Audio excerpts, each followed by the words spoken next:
Hello बच्चा लोग, this is Gopal sir and welcome to Edu Boosters. हमने आप लोगों को डाइजेस्टिव सिस्टम पढ़ा दिया है बेटा। इसके पहले बहुत से topic bio molecule I mean biochemistry के भी हमने बता दिए हैं, जैसे प्रोटीन है, अमीनो एसिड है, कार्बोहाइड्रेट है। डाइजेस्टिव सिस्टम का हमने फुल डायग्राम आप लोगों को दिया था, इसके पहले वीडियो में आप लोग देख लीजिएगा। अब हम बात करते हैं कि जो डाइजेस्टिव सिस्टम है, यहाँ पे हमने कुछ चीज़ों को वहाँ बताया था और कुछ चीज़ें हमने कहा था आगे बताएंगे। तो यहाँ हम ध्यान दीजिएगा, जो डाइजेस्टिव सिस्टम है ये सिर्फ और सिर्फ हमारे डायग्राम से नहीं कंप्लीट होता बेटा। डाइजेस्टिव सिस्टम पढ़ने के लिए हमें कुछ चीज़ें एक्स्ट्रा भी जाननी होती हैं। जैसे हमने वहाँ पे बताया था कि जो डाइजेशन की बात अगर आती है तो यहाँ सिर्फ डाइजेशन नहीं शुरू होता। ये फर्स्ट पॉइंट सिर्फ हमारा क्या है, डाइजेशन है। सेकेंड में क्या आता है बेटा, पहले पे डाइजेशन नहीं आता, पहले पे आता है इंजेशन। अब यहाँ पे हम आप लोगों को पूरी टॉपिक समझा दें, क्योंकि उसमें हमने डायग्राम दिया था, उसके साथ कुछ चीज़ें थी। तो एंड तक बने रहिएगा अगर आपको पूरा नॉलेज चाहिए तो। पहले पे क्या होता है बेटा, इंजेशन होता है, इंजेशन। अब आप कहोगे सर यहाँ डायरेक्ट आप लेके चले आए इंजेशन पे, समझा रहे हैं।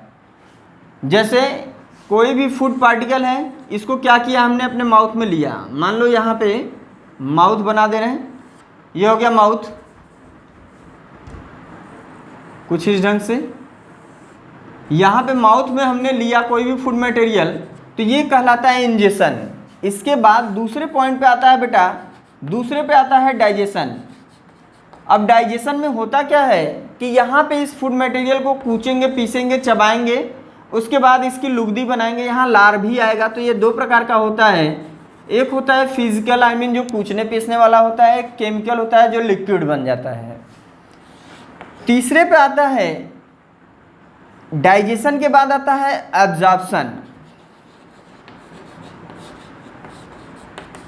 एब्जॉर्प्शन हो गया कि यहाँ पे जो भी चीज़ें कूचे पीसे चबाएं उसको सेल क्या करती हैं, मान लो ये लुगदी बन के यहाँ आ गया, तो बाहर की सेल्स क्या करेंगी, इससे मटेरियल को एब्जॉर्ब करेंगी।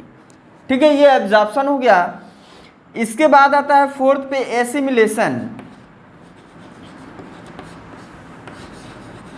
एसिमिलेशन यहाँ पे क्या होता है कि इसके आसपास जो सेल्स के दीवार हैं, इनसे जो मटेरियल है एब्जॉर्ब हो चुका है, ये भोज्य पदार्थ है, इससे ये सेल्स ने क्या किया, एब्जॉर्ब कर लिया। एब्जॉर्ब करने के बाद इनके पास पतली पतली कैपिलरीज होती हैं, ब्लड के वेसल्स होते हैं जो पूरे बॉडी में फैले होते हैं। इसमें क्या करते हैं, इस जो एब्जॉर्बिव मटेरियल होता है, ये एब्जॉर्बिव मटेरियल जो है इसको इसमें ट्रेवल करा देते हैं, भेज देते हैं, और ये क्या करता है, यहाँ वाले सेल को, यहाँ वाले सेल को, यहाँ वाले सेल को एसिमिलेट कर देता है, फैला देता है। इस प्रोसेस को बोलते हैं बेटा एसिमिलेशन। इसके बाद अगर फिफ्थ पे बात करें तो आता है इजेशन। इजेशन क्या है, जो अब ये बचा हुआ मैटर है ये आगे पास आउट करके नीचे चला जाएगा। जहाँ पे डाइजेशन नहीं हो पाएगा वहाँ इसकी काम समाप्त हो जाएगी और ये बाहर निकल जाएगा। जो बड़ी आंत में ये देखने को मिलता है, और इसी के पास होता है क्या, रेक्टम होता है। इस रेक्टम में ये आके रुकते हैं कुछ पल के लिए, और यहाँ पे होता है एनस। एनस के थ्रू बाहर कर देना ही कहलाता है क्या, इजेशन कहलाता है।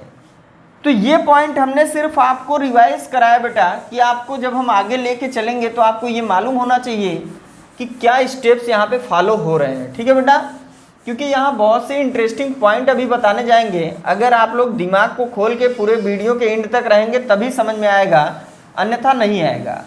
यहाँ हम ये पार्ट बताएंगे कि कहाँ पे डाइजेशन होता है और कहाँ पे नहीं होता है, और नहीं होता है तो क्यों नहीं होता है, उसका भी कोई रीज़न है बेटा। देखो, जो डाइजेस्टिव सिस्टम है ये दो भाग से कंप्लीट होता है, दो भागों से बना होता है। एक होता है एलिमेंट्री कैनाल, एक होता है एलिमेंट्री कैनाल। ये पॉइंट याद रखना कि जितने एलिमेंट्री कैनाल हम लिखाएंगे उसके बाद यहाँ पे हम दिखाएंगे क्या, डाइजेस्टिव ग्लैंड। किसमें डाइजेस्टिव ग्लैंड है और किस कैनाल में नहीं है, वही डिपेंड करता है डाइजेशन के ऊपर। डाइजेस्टिव ग्लैंड, ये हो गया बेटा डाइजेस्टिव ग्लैंड। डाइजेस्टिव ग्लैंड हम बताना चाहेंगे बेटा कि ये दो प्रकार का होता है, लेकिन यहाँ हमको एक ही पढ़ना है, दो प्रकार का होता है। अब आप कहोगे सर डाइजेस्टिव ग्लैंड तो ये हम कहेंगे डाइजेस्टिव ग्लैंड की बात ना करिए, सिर्फ ग्लैंड की बात करिए। दो प्रकार का होता है, कौन कौन? एक होता है एक्सोक्राइन, एक होता है इंडोक्राइन। इंडोक्राइन में क्या होता है बेटा? इंडोक्राइन में हम जो देखते हैं वो हार्मोन्स का फॉर्मेशन होता है, और जो एक्सोक्राइन होता है इसमें क्या होता है? एंजाइम का फॉर्मेशन होता है। क्लियर? तो एक्सोक्राइन जिसको बोला जाता है बहिस्रावी ग्रंथि, इंडोक्राइन को क्या बोला जाता है? अंतःस्रावी ग्रंथि। हिंदी भी हम आपको बता देना चाहते हैं जिससे आप लोग परेशान ना हो। और इसका अगर हम बोले तो ये हिंदी इसका होता है पाचन ग्रंथि। पाचन ग्रंथि इसको बोलते हैं पाचन ग्रंथि, क्योंकि बहुत से बच्चे बोल रहे थे हिंदी में बता दीजिएगा, तो हमने दे दिया पाचन ग्रंथि ये है। और इसको बोला गया बेटा आहार नाल। ये क्या है? आहार नाल। अगर हम आहार नाल की बात करें तो यहाँ पे फर्स्ट पॉइंट पे आता है, फर्स्ट पे आता है बेटा माउथ। कौन आता है? Mouth, MOUTH। माउथ में ही हम बात कर लेते हैं किसकी? Buccal cavity. बक्कल कैविटी, जो बक्कल कैविटी है इसी को बोला गया क्या? मुंह या मुख बोला जाता है। मुख, या फिर आप कहते हैं मुंह, ये भी कहते हैं, दोनों आप कह सकते हैं।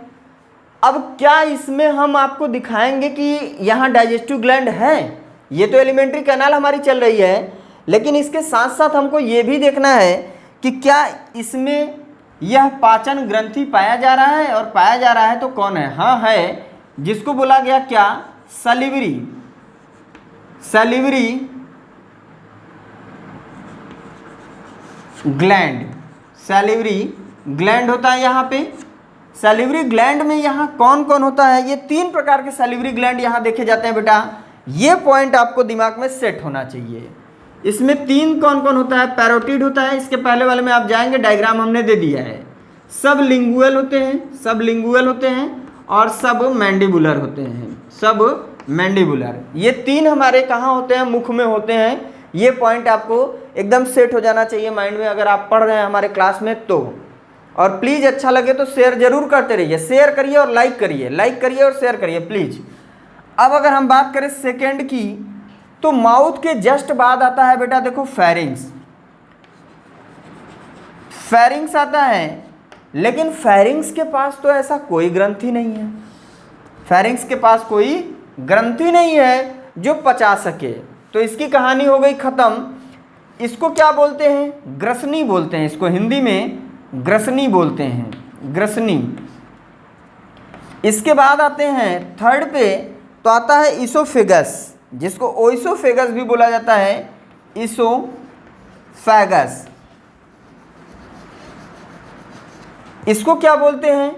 ये ग्रास नली है, यह ग्रास नली है, या फिर इसको भोजन पाइप बोलते हैं। ग्रास नली या भोजन पाइप भी बोलते हैं। यहाँ से भोजन क्या होती है? अंदर की तरफ पास आउट कर दी जाती है, लेकिन ये आगे की तरफ जो है जाए, तो यहाँ पे आपको याद होना चाहिए कि ये डाइजेस्टिव ग्लैंड यहाँ पे नहीं होता। तो हमने बता दिया कि यहाँ डाइजेस्टिव ग्लैंड नहीं है, फेरिंग्स में, ओइसोफेगस में। सॉरी, यहाँ पे ए होगा, ये ध्यान दीजिएगा, यहाँ पे हमसे मिस्टेक हो गया, सॉरी। ये एलिमेंट्री कैनाल होता है, कुछ बुक में ई भी लिखा है, कोई बात नहीं। अब यहाँ पे हम दिखाएंगे, ये जो डायग्राम आप लोग ध्यान दीजिएगा,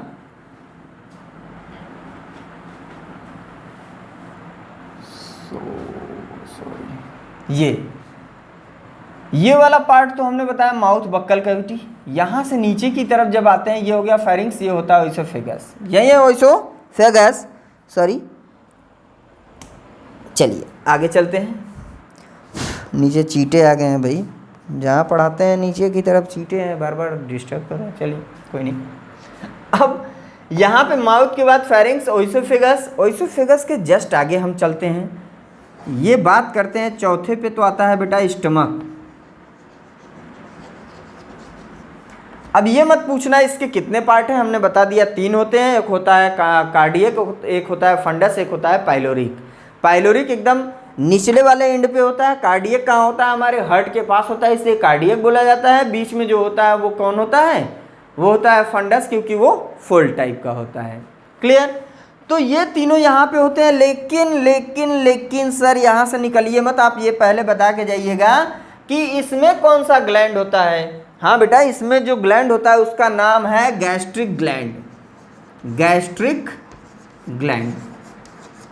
यहाँ कौन सा ग्लैंड होता है? गैस्ट्रिक ग्लैंड होता है, जो जूस उसका सिक्रीशन करते हैं। तो यहाँ तक की बातें अगर क्लियर हुई हो तो हम जरा आगे की कुछ पॉइंट लिखा दे बेटा। चलिए ऐसे ही अब आगे की तरफ हम बढ़ेंगे। तो हमने देख लिया माउथ यानी मुख। मुख के बाद हमने क्या देखा? लार ग्रंथि मुख में था। फिर हमने देखा ग्रसनी फेरिंग्स देखा। फेरिंग्स में कोई ग्रंथि नहीं था। ओइसोफेगस देखा, जिसको ग्रास नली बोला गया, उसमें भी कोई ग्रंथि नहीं था। हमने स्टमक देखा। स्टमक का हिंदी आपको बता दें, अमाशय होता है। अमाशय में हमने गैस्ट्रिक ग्लैंड देखा, यानी पाचक रस वाले या पाचक ग्रंथि देखा। वहाँ पे हमने देखा गैस्ट्रिक ग्लैंड थे। अब स्टमक के बाद आता है बेटा, पांचवें पे अगर हम बात करें तो आता है स्मॉल इंटेस्टाइन। Small intestine. आप बोलोगे कि सर इंटेस्टाइन डायरेक्ट क्यों नहीं कर दिए, क्यों स्मॉल किए? क्योंकि उसका रीजन है बेटा, यहाँ हमको हिंदी में लिखना है क्या? यह है छोटी आंत। छोटी आंत, और छोटी आंत में जो होता है बहुत बड़ा रोल होता है पाचन का। क्योंकि जब हम छोटी आंत की बात करते हैं तो यहाँ से हमको याद होगा, ये कुछ इस ढंग से जब ये फोल्ड करके आगे की तरफ बढ़ता है यूं, तो ये जो यू वाली फोल्डिंग होती है, ये यू वाली फोल्डिंग होती है, इसके नीचे जो कुछ इस ढंग से ऐसे अंदर कॉइल हो जाता है, यही होता है छोटी आंत का भाग। बाकी इसके ऊपर ये तो होता है बड़ी आंत, तो इसको हम अभी नहीं देख रहे हैं, हम देख रहे हैं ये छोटी आंत। यहाँ पे छोटी आंत से जो यू शेप बना होता है, इसी से अटैच होता है बेटा ये लीफ लाइक स्ट्रक्चर, जिसको पैंक्रियाज बोला जाता है। और इसी के नली से इधर की तरफ, पिछले वाले में क्लास में आप देखे होंगे, ये अटैच होकर यहाँ से ऐसे निकला रहता है, जिसको लीवर बोला जाता है, और ये गाल ब्लैडर बोला जाता है। तो भोजन कभी हमारे लीवर में और पैंक्रियाज में नहीं जाता स्टमक से सीधे स्मॉल इंटेस्टाइन में है। स्मॉल इंटेस्टाइन का जो पहला पार्ट होता है, इसी को बोलते हैं डिओडेनम। यह है डिओडेनम। ये डिओडेनम के बाद जो जाता है छोटी सी फोल्डिंग, जेजुनम, जे शेप का बनता है, इसलिए इसको जेजुनम बोलते हैं। और यहाँ खूब कॉइल हो जाता है अंदर की तरफ, इसको बोलते हैं इलियम। तो ये तीन पार्ट है हमारे स्मॉल इंटेस्टाइन छोटी आंत के। तो क्या यहाँ पे पाचक ग्रंथि पाई जाती है या नहीं? तो सिंपल सी बात है बेटा, यहाँ पाचक ग्रंथि पाई जाती है। इसको सिर्फ और सिर्फ डाइजेस्टिव ग्लैंड ही नहीं, ये हमारे शरीर का अंग भी बोला जाता है। यह हमारे शरीर के अंग भी होते हैं। यह कौन कौन है? पैंक्रियाज हो गया, पैंक्रियाज और लीवर। अब कहोगे सर इसकी हिंदी जरा बता के निकलिएगा। तो पैंक्रियाज का होता है बेटा अग्नाशय। वहाँ अमाशय पेट को बोलते थे, इसको बोलते हैं अग्नाशय। अग्नाशय, यह अग्नाशय हो गया। और लीवर को बोलते हैं यकृत। यकृत। अगर हिंदी सही है तो जरूर कमेंट करके बताइएगा। तो ये हम बता दें कि स्मॉल इंटेस्टाइन में पैंक्रियाज और लीवर जो है अटैच हैं, जिसकी वजह से इनसे जो निकलने वाली पाचक रस होती है वो भोजन को पचाती है स्मॉल इंटेस्टाइन तक। अब आप कहोगे क्या सर आगे की बात जरा बताइए। तो हाँ बेटा, हम आपको ले चलते हैं छठवें पे, जो लार्ज इंटेस्टाइन है। यहाँ पे लार्ज इंटेस्टाइन में अगर हम बात करें तो लार्ज इंटेस्टाइन में कुछ पार्ट होते हैं जो स्टार्ट होता है जहाँ पे इलियम खत्म होता है, वहाँ होता है सीकम। ये होता है सीकम। सीकम के बाद होता है रेक्टम। सीकम कोलोन रेक्टम होता है, कोलोन। और इसके बाद होता है रेक्टम। ठीक, कोलोन में होता है तीन पार्ट हमने बताया था बेटा। एक होता है एसेंडिंग कोलान, एक होता है ट्रांसवर्स कोलान, एक होता है डिसेंडिंग कोलान। जो इधर से चढ़ता है उसको बोलते हैं एसेंडिंग, जो ऐसे लेटा रहता है उसको बोलते हैं ट्रांसवर्स, और जो इधर इंड की तरफ जाता है उसको बोलते हैं डिसेंडिंग। और फाइनली यहाँ होता है कैसा? सिग्मॉइड कोलोन, इसको बोलते हैं सिग्मॉइड। और इसके बाद आ जाता है यहाँ पे रेक्टम और फाइनली एनस। पानी का पाचन होता है या नहीं ये कमेंट करके हम पूछते जरूर कि बताइए, लेकिन आप नहीं बता पाएंगे। इसे बता दें, पानी हमारे शरीर में पचता नहीं है, इसका पाचन नहीं होता बेटा, ये साइक्लिक फॉर्म में घूमता रहता है हमारे शरीर में, इसका एब्जॉर्प्शन होता है। अब आप कहोगे सर बिना पाचन के एब्जॉर्प्शन कैसे? तो यह एक लिक्विड है जो हमारे शरीर में एक फॉर्म से दूसरे फॉर्म में खाली इधर से उधर ट्रांसपोर्ट होता है और फूड मटेरियल को ट्रांसपोर्ट करता है। यह बात सही है या गलत है ज़रूर कमेंट करके भी आप लोग अपना ज़रूर रखें, अपना थॉट ज़रूर रखिए। और आपको बता दें कि ये क्या करता है, सिर्फ और सिर्फ ट्रांसपोर्ट करता है, ट्रांसफॉर्म होता है। अब यहाँ लार्ज इंटेस्टाइन में हमने बता दिया कि स्मॉल इंटेस्टाइन में जितनी डाइजेशन होनी थी वो कंप्लीट हो जाती है बेटा। लार्ज इंटेस्टाइन में सिर्फ और सिर्फ बची हुई चीज़ों का एब्जॉर्प्शन होता है। I mean, जो भी यहाँ से मटेरियल लुगदी बन के सीकम के पास से आगे निकलते हैं उससे वाटर का एब्जॉर्प्शन लार्ज इंटेस्टाइन में हो जाता है और फाइनली रेक्टम में सारे मटेरियल पहुँचा दिए जाते हैं और वहाँ से क्या होता है, एनएस के थ्रू बाहर कर दिए जाते हैं। तो हमने क्या देखा बेटा, यहाँ सैलिवरी ग्लैंड देखा, देन पैंक्रियाज देखा और लीवर देखा। ये हमारे क्या है, पाचक ग्रंथि हैं। इस सैलिवरी ग्लैंड में हमने बताया पैरोटिड, सबलिंगुअल और सब मैंडिबुलर। यहाँ पे हमने बताया mouth buccal cavity, pharynx, oesophagus, then stomach में 3 हमने बताया कार्डियक, फंडस और पाइलोरिक। इसके बाद हमने स्मॉल इंटेस्टाइन का जिक्र किया। स्मॉल इंटेस्टाइन में ये वाला पार्ट डिओडेनम और यहाँ जो फोल्डिंग टाइप का होता है ये जेजुनम, और इसके बाद जो क्वाइल्ड होता है ये हो गया इलियम। यहाँ पे जाके इलियम जहाँ मिलता है वो होता है सीकम। इसी के पास एक अपेंडिक्स होता है जो वेस्टिजियल ऑर्गन है, कट के खत्म हो जाए कोई दिक्कत नहीं। सीकम के बाद आता है हमारा कोलोन, कोलोन के बाद क्या होता है, यहाँ से आते हैं रेक्टम और देन एनस। वीडियो कैसा लगा प्लीज़ ज़रूर बताइए, क्योंकि ये पार्ट हमने उसमें नहीं बताया था, हमने डायग्राम वहाँ बताया था, अब इसको हमने बता दिया। और अगले वीडियो में हम क्या करेंगे कि अब एक एक का सेक्शन लेके चलेंगे।